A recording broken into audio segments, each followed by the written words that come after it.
Look, I'm gonna be honest with you. It's 1 in the morning.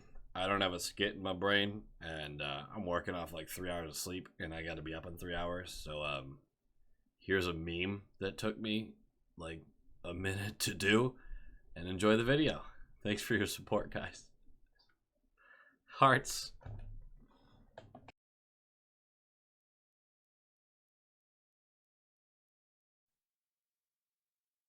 Low quality fans of a high quality Bruins team, that is another dub. Again, try not to be super loud because it is 12:30 a.m. As you can tell, your boys gassed, but the boys on the ice were too. So you know what? We're all in this together. That's how this works. Playing the Flames, a scheduled loss, right? 4th game in 6 days. And boy, did we play like it. Everyone except for Olmark played like it. That's a little unfair, but no one put together 60 minutes. Even Orlov, who had 2 goals, no one put together 60 minutes outside of Olmark. And that is, I don't think too many people are going to argue with that. The Flames are not what they expected to be this year. We beat them 3-1 in November. They are 3-4-3 in their last 10. They are middle of the pack on scoring, middle of the pack on defense. They took Huberdeau and turned him into, I don't even know. They're not good. They're not good. And losing Kachuk and Gaudreau in the same offseason will do that to you. But they're even worse than one might expect. It'll be a surprise probably if they do make the playoffs, I believe. I haven't looked at the West a lot, and the West is weak, so maybe. But their goaltending has been butt cheeks. Sub 900 for both Markstrom and Vladar. Vladar would start this one. He would not finish this one. Markstrom, all last year, I kept saying is not a good goalie. I kept saying it over and over again. And he was benefiting from just the best defensive system in hockey and some real good luck. And yet, everyone kept talking about him. And this year, I feel so vindicated. Just so vindicated. God, I'm bitter. They're just not good. They're just not good. And I didn't predict them being this bad, but man, they really took a step back this year. For the Bruins, Olmark is going to start. Oh my goodness. How much do we love Olmark? Just how much do we love Olmark? And his stat line should have been better, but the defense was falling apart on him. Every goal against him was just not fair. Like, yes, he could have made these saves, maybe, but it was complete defensive breakdowns, and it was bad. As far as the lineups go, the lineups are going to return to normal, except for Orlov is now going to take over for Carlo and work with Lindholm, but Orlov will go on the right side.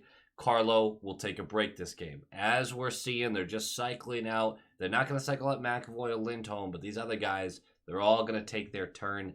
It is becoming very clear that come playoffs, Orlov will be in the top 4 in some way. That is not a third pairing guy. That's got to be a top 4 guy. And yes, you'd like to have more defensive depth down the lineup, but let's utilize him in the proper minutes and give him talent next to him to just have a dominant pairing. And I don't care if it's Lindholm or McAvoy, but it's one of them. I said at the end of last video, the team is gassed, and I wasn't going to get worked up about this result. And I did get worked up about a couple things during this game, but I'm going to try to keep it as chill as possible. The team needs a break, and they're not going to get one. In March, every other day is a game with 3 sets of back-to-backs on each weekend ending the month. So not the first weekend, but the 3 last weekends have back-to-back Saturday and Sunday, and then it's every other day. It is a brutal March schedule. I haven't looked at April. I'm hoping there's a little bit of breaks there. But the more we can rest guys, we're at 99 points, guys. The more we can rest, I don't care about breaking the regular season record. I'd rather have a healthy, happy, rested team come playoffs. That's what I'd prefer. I don't give a flying fuck about 132 points or whatever it is. I don't care, personally. Maybe you disagree. Maybe you want to take the chance to do something amazing. I don't think you're an idiot for that. But it's just, I just want the cup so bad, man. And I want to do everything with that in mind. But let's talk about this game, shall we? Like, comment, subscribe, puck drops! And we're just a couple minutes in, and Zadorov lays a big hit on Marchand, and Freddie wants to fight. And it looks like maybe there is going to be some pep in our step. Just a little bit. No, nothing happens here. Zadorov quickly gets Freddie's sweater over his head and doesn't start laying into him, because at that point, you're actually looking at, like, the league getting involved. They do not like that shit anymore. So they're both going to go for 5, even though no real fight happens. And then 4:47 in. I know that I was right about Dan Vladar. I don't need to keep saying it. But I was right about Dan Vladar. Vladar is going to be a good backup in this league. He is not a starting goalie, and I have no idea how the hell this gets in. They are outshooting us 6-0 at this point. It's so clear that they have the juice, and we do not. It hasn't even been that close, honestly. If it was 12-0 in shots, I wouldn't have been surprised here. But Orlov gets a chance for a breakout and skates from our zone, across the neutral zone, over the blue line, and 4 Flames players are there in this little box, and just let him skate into the top of the slot and bury this top blocker corner. But it's like a chip shot. It's weird and kind of soft, and he just flings it in there. This cannot go in. This cannot go in. That's a weak goal, but you take it, first of all. First shot of the game, Orlov scores, which you love to see. Defensively, no clue what the Flames were doing there, all giving him space and vision at the net. Bizarre play. But that's a tough goal to give up in that standing. 1-0 though, we're less than 5 minutes in, even though we're getting outshot by a butt ton. And then 7 minutes in, Tanev is going to go for tripping. And there's 25 seconds left of the power play. Orlov goes for interference. So we're going to go 4v4 for 25 seconds. And then a minute 35, a penalty kill. And we will kill it. And with 6:16 left, the shots are 13-3.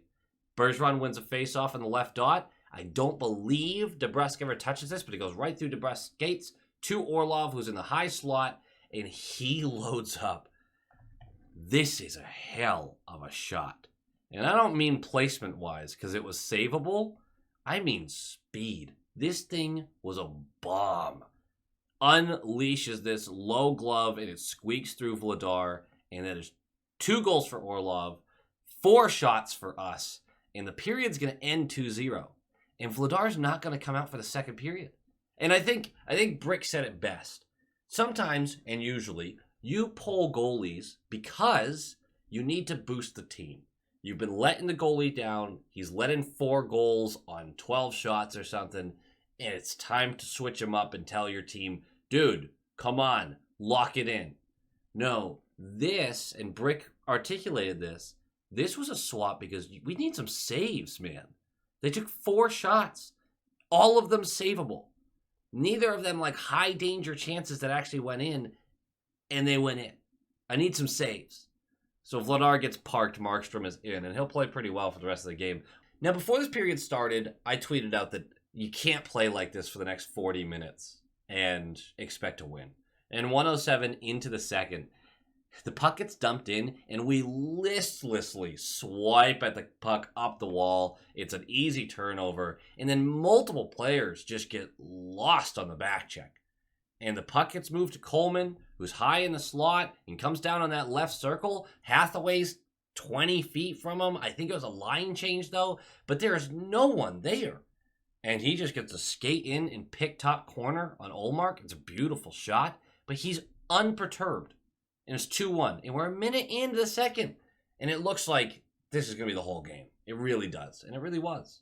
Defensive breakdowns like that are frustrating. But I told myself I wasn't going to get upset about this game because we're gassed. So we're going to move on. And 4:13 in, cross-checking on Uyghur, power play time. And the best chance of the power play is a Backlund breakaway against us, which Ullmark stones him. Thank God. That's a little frustrating, but hey, we're not going to harp on it. We're gassed. 10:55 left. Lucic robbed after more sloppy neutral zone play by us. Lucic has a wide open net on a cross crease 2v1 and just absolutely robbed by the post. That's Lucic for you, baby. Ullmark is there putting pressure on it, and I think I am a real believer in this. Sometimes goalies are still making the saves on those shots that miss by this much because someone's trying too hard because they know the goalie's coming because the goalie's been that good. That's a huge play, though, because every chance we survive just helps a little bit more. And with 5:32 left, Grizzlick's going to go for tripping. I guess the ref assumed that he had these mind powers where he could take over opposing players because Anderson trips Coleman, and then Grizz gets called for it. Anyway, we kill it because our penalty kill is excellent. With 48 seconds left, Marchand is going to go for hooking, and this penalty is absolutely legit. We are going to kill off that 48 seconds and go to the third with a minute and 12 seconds on the penalty kill. Now, Foligno gets injured during the second period. It looked like a knee-on-knee hit. No clue the severity, but it did not look good. He would not return for the third. Third period starts, and it's more the same. I mean, the shots are 30-something to less than 10. It's just abysmal. It's abysmal. Shots were 39-9, actually, I think, to start the third period. That's not great, but we're not going to harp on it because we're gassed. 11:44 left. What the fuck is McAvoy doing here? Like, what the absolute fuck is happening? This is something I will harp on. It's a 3-on-3, and there's Grizz on his left, and there's McAvoy, and Dubé's in front of McAvoy, and there's a Flames player in front of Grizz. And there's a guy on the wall, the right wall, skating down with the puck, also covered, by the way, who shovels the puck towards the slot. And McAvoy goes, Grizz needs help, and steps in to help Grizz with this one player, and the puck just goes past all three of them with no one really having a chance to play this, and goes to Dubé alone, who gets to just pick top corner, and it's 2-2 from like 8 feet out on Ullmark. What the fuck? We're gassed. Fine. What the hell was the thought process there? That was not one where I go, we're tired. What the hell was that? Anyway, it's 2-2. I had zero faith, and I'm going to admit that because it's not often this season I can say that because I'm Mr. Optimism. I didn't think we were winning this game. Maybe it was because the shots were like 43-11 at this point. Maybe that's what it is. But yeah, I did not expect us to actually have any boost, especially a minute and 17 seconds later, where again, listlessly swiping the puck up the boards in our own zone. It's a Clifton turnover, and then both Forbort and Clifton both have range with their men. They're there. They're on top of the people they're supposed to be defending. But it's a pass that goes into the slot to Kadri. Forbort's there, but doesn't get a stick on it, doesn't get pressure on him, nothing. And Kadri just pushes this puck over to Huberdeau, who's alone for a backdoor tap-in with Grizz right there. Not Grizz. Clifton right there, who's just staring at it and no stick lift, no pressure, nothing. Tap-in. 3-2. And if I'm Ullmark, I know the boys are gassed, but this is bullshit. What are we doing? You can't, get in front of a guy? We did block 23 shots, so sure. But Jesus Christ. Ullmark had to make great save after great save. There are certain unsavable plays that you need the defense to disrupt a little. Just those two goals, brutal. Brutal. 6:41 left. Greer and Gilbert are going to go for roughing. Anyway, 4v4. And then a little over a minute later, hooking on Backlund. So it's going to be 4v3 for 59 seconds and a 5v4 for 101. Power play for us. The 4v3 is atrocious, and 80% of the 5v4 is atrocious. But with about 15 seconds left of the power play, and the power play has still been just god-awful, DeBrusk skates the puck in over the blue line. They finally allow us. They don't stand us up at the blue line. But as DeBrusk crosses that line, he dishes the puck off to the right to Orlov quickly. And Zadanov just comes in and, blows him up. There's another Flames player that's part of it. And the three of them just crash into each other. DeBrusk gets annihilated on this. But not without a good cause. Not in vain. Orlov skates down into the right circle. Zacha creeps into a backdoor position. Orlov with a perfect hard pass, low, tape to tape, tap in for Zacha. and it is 3-3 on a power play goal. Brilliant. Orlov should see some power play time. I think a lot of you feel that way right now. And we are going to go to overtime. And the overtime's a track meet, as it always is. And Markstrom and Ullmark are making big saves. But with 4.3 seconds left, after Pasta has turned the puck over 30 times in this 5 minutes, just want to mention that, Marchand takes the zone. And he's going to try to set his edges and push into the slot and get a shot off, but it's going to get bounced away. Might have counted as a shot, but it bounces away. He goes behind the net. McAvoy is there to crash into bodies to force that puck over to Marchand behind the net. He is going to skate his way out. 2 Flames players follow, again, behind the net, which leaves Bergeron wide open in the slot. Pass to Bergeron. The other Flames player steps in. Bergeron then hits McAvoy. Another backdoor tap in. And that is 4-3, your final score. Another win. 99 points in 60 games. Gorgeous. You love to see it. And let's talk about some game notes, shall we? First of all, Foligno's injury. Tough. I do think there's another move that gets made, especially if this is a long-term one. We're definitely trying to grab another forward. I think we're trying to anyway.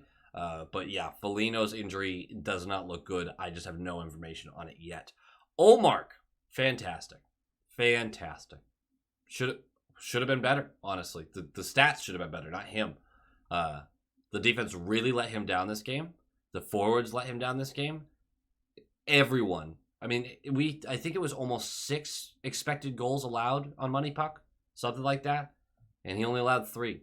Just a fantastic performance from him. We do not get that win if anyone else is in net for us. That's no offense to Swayman. It's just Ullmark's on a different level right now, and those 2 points are on Ullmark's back right there. The power play is fucking pathetic. It really is. It's awful. We need to change it so badly. Pathetic feels rude. I'm just overtired. I'm probably just grumpy. It's just atrocious. And yeah, we scored the game-tying goal on it out of just this complete mess that the Flames made of their penalty kill. We didn't force ourselves into a good position. I'm sick of the puck going to Pastrnak, and they have a guy set up in that lane, all power play. No offense to Pastrnak. He's not Ovechkin with that shot. He's very, very good. He's like Ovechkin. He's Ovechkin-esque. But we need to either get people moving so someone's not in that lane or get the puck to him faster. But over and over, we just feed that, it's blocked. Feed that, it's blocked and cleared. Feed that, it's blocked, cleared. Can't get in the zone. That's what the first unit is, and it's awful. And it sucks to watch. We need to change it up. And Orlov is a better option than McAvoy right now on it once he gets a little more used to the team, because McAvoy's passes, and I know we've all noticed this, way too slow on the power play. Just too easy to keep up with. I don't know if he just wants to make him perfect or what. I don't know.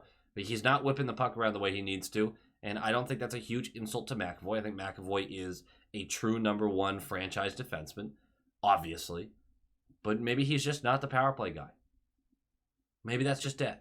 Lastly, that's a really gutsy win. And the boys deserve credit, obviously. Ullmark deserves most of it. But that is a gutsy win. You like to see them kind of work their way through a bad team. They're exhausted and still walk out of there with 2 points. We needed things to go our way for that to happen. That's just part of it. But I'm pretty proud of the boys. We need some rest. And I think we all need some rest. But go Bees. Go Bees!